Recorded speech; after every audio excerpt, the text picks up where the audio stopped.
ঈদুল ফিতরের নামাজি ভাইদের প্রতি একটি বিশেষ ঘোষণা। এত দ্বারা পবিত্র মাহে রমজান জুড়ে 30টি রোজা শেষ হয়ে যাচ্ছে।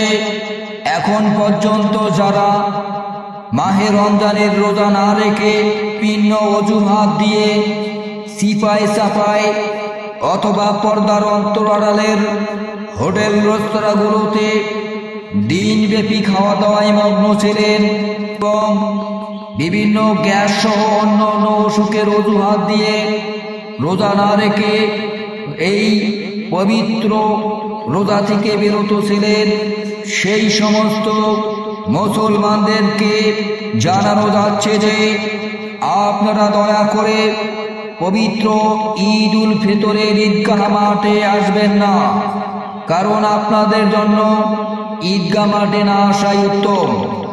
আপনারা ঈদগাহ মাঠে এসে প্রকৃত নামাজীদের জন্য জায়গা সংকটে ফেলবেন না।